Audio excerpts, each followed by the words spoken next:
ನಿಮ್ಮ ಹೆಸರು ಎಂ ಅಕ್ಷರದಿಂದ ಶುರುವಾಗುತ್ತದೆಯೇ? ಹಾಗಿದ್ದರೆ ನಿಮ್ಮ ಗುಣ, ಸ್ವಭಾವ, ವ್ಯಕ್ತಿತ್ವ ಹೇಗಿರುತ್ತದೆ?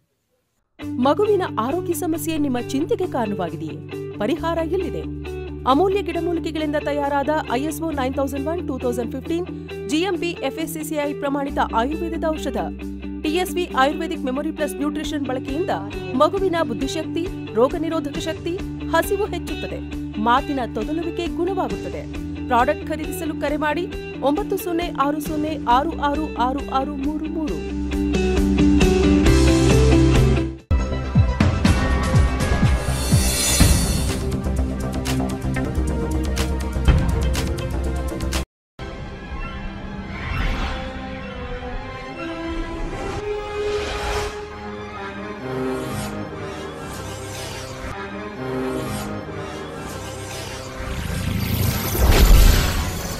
ಮನುಷ್ಯನ ಹೆಸರು ಅವನ ಗುಣ, ಸ್ವಭಾವ ಮತ್ತು ಮುಂದೆ ಅವನ ಜೀವನದಲ್ಲಿ ನಡೆಯಬಹುದಾದ ಆಗುಹೋಗುಗಳನ್ನು ನಿರ್ಧರಿಸುತ್ತದೆ. ಸಂಖ್ಯಾ ಜ್ಯೋತಿಷ್ಯ ಶಾಸ್ತ್ರದ ಪ್ರಕಾರ ವ್ಯಕ್ತಿಯ ಹೆಸರಿನ ಮೊದಲ ಅಕ್ಷರದಿಂದ ಅವನ ಗುಣ, ಸ್ವಭಾವ, ಲಕ್ಷಣಗಳು ಏನೆಂದು ತಿಳಿದುಕೊಳ್ಳಬಹುದಾಗಿದೆ. ಎಂ ಅಕ್ಷರದಿಂದ ಜನಿಸಿದ ವ್ಯಕ್ತಿಗಳು ತುಂಬ ನಿಷ್ಠಾವಂತರಾಗಿರುತ್ತಾರೆ. ಶಿಸ್ತುಬದ್ಧ ಜೀವನ ಇವರದು. ಜೀವನದಲ್ಲಿ ಇವರು ತಮ್ಮದೇ ಆದ ನಿಯಮಗಳನ್ನು ಹೊಂದಿರುತ್ತಾರೆ. ಹಣಕಾಸಿನ ವಿಷಯದಲ್ಲಿ ಇವರು ತುಂಬ ನಿಪುಣರು. ಕಷ್ಟಪಟ್ಟು ಸಂಪಾದನೆ ಮಾಡುತ್ತಾರೆ, ಆದರೆ ಅನಾವಶ್ಯಕವಾಗಿ ದುಡ್ಡನ್ನು ವೆಚ್ಚ ಮಾಡುವುದಿಲ್ಲ. ಆದ್ದರಿಂದ ಬೇರೆಯವರ ಕಣ್ಣಿಗೆ ಜಿಪುಣರಂತೆ ಕಾಣುತ್ತಾರೆ. ಆದರೆ ಯಾರಿಗಾದರೂ ಹಣಕಾಸಿನ ಸಹಾಯ ಮಾಡುವ ಸಂದರ್ಭ ಬಂದರೆ ಹಿಂದೆ ಮುಂದೆ ನೋಡುವುದಿಲ್ಲ. ನೈತಿಕವಾಗಿ ತುಂಬ ಹೊಣೆ ಹೊತ್ತು ಬದುಕುತ್ತಾರೆ. ಆದ್ದರಿಂದಲೇ ಇವರಿಗೆ ಸಮಾಜದಲ್ಲಿ ಒಳ್ಳೆಯ ಸ್ಥಾನಮಾನಗಳು ದೊರಕುತ್ತವೆ.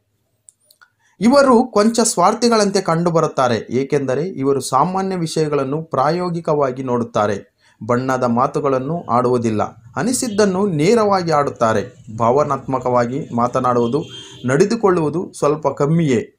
ಇವರು ಹಣಕ್ಕೆ, ಶಿಸ್ತಿಗೆ ಬೆಲೆ ಕೊಡುತ್ತಾರೆ.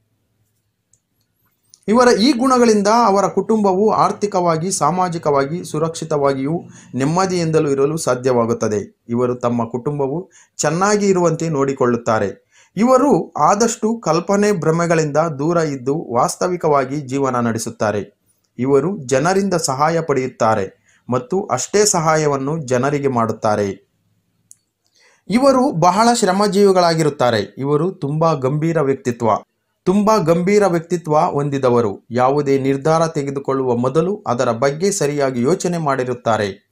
ಇನ್ನು ಇವರು ಪ್ರೀತಿ, ಪ್ರೇಮದಂತಹ ವಿಷಯಗಳಲ್ಲಿ ಸಿಲುಕುವುದು ತೀರಾ ಕಡಿಮೆ. ಇವರು ಕೆಟ್ಟವರಂತೂ ಅಲ್ಲವೇ ಅಲ್ಲ. ಆದರೆ ವಿನಾಕಾರಣ ಇವರ ತಂಟೆಗೆ ಹೋದರೆ ತುಂಬ ಕಠಿಣವಾಗಿಯೇ ವರ್ತಿಸುತ್ತಾರೆ. ಇವರು ತಮ್ಮ ನಿರ್ಧಾರಗಳಿಗೆ ಬದ್ಧರಾಗಿರುತ್ತಾರೆ. ತಮ್ಮದೇ ಮಾತು ನಡೆಯಬೇಕು ಎನ್ನುತ್ತಾರೆ. ತಮ್ಮ ಜೀವನದ ಬಗ್ಗೆ ತಾವೇ ನಿರ್ಧಾರಗಳನ್ನು ಕೈಗೊಳ್ಳುತ್ತಾರೆ. ಅದಕ್ಕಾಗಿ ಒಳ್ಳೆಯ ಸಮಯವನ್ನು ಸಹ ತೆಗೆದುಕೊಳ್ಳುತ್ತಾರೆ. ಕೋಪ ಬಂದರೆ ಹಿಂದೆ ಮುಂದೆ ನೋಡುವುದಿಲ್ಲ, ಸರಿಯಾಗಿ ಪಾಠ ಕಲಿಸುತ್ತಾರೆ. ಇನ್ನು ಇವರಿಗೆ ಲಕ್ಷ್ಮೀ ಕೃಪೆ ಇದ್ದೇ ಇರುತ್ತದೆ. ಆದರೆ ಅವರು ಶ್ರಮಪಟ್ಟು ಕೆಲಸ ಮಾಡಿದರೆ ಮಾತ್ರ ಸಿರಿವಂತರಾಗುತ್ತಾರೆ. ಇವರಿಗೆ ಒಳ್ಳೆಯ ಪುತ್ರ ಮತ್ತು ಪುತ್ರಿ ಜನಿಸುತ್ತಾರೆ. ಇವರ ಮಕ್ಕಳು ಇವರು ಹೇಗೆ ಇರಬೇಕೆಂದು ಬಯಸುತ್ತಾರೋ ಹಾಗೆ ಇರುತ್ತಾರೆ. ಇವರ ಇಚ್ಛೆಯಂತೆಯೇ ಇವರ ಕುಟುಂಬದವರು ನಡೆದುಕೊಳ್ಳುತ್ತಾರೆ. ಆದ್ದರಿಂದ ಇವರಿಗೆ ಕೌಟುಂಬಿಕವಾಗಿ ನೆಮ್ಮದಿ ಇರುತ್ತದೆ. ಇವರು ತುಂಬ ಅದೃಷ್ಟವಂತರು, ಏಕೆಂದರೆ ಆದಷ್ಟು ಇವರ ಜೀವನ ಇವರು ಅಂದುಕೊಂಡ ಹಾಗೆಯೇ ಸಾಗುತ್ತದೆ.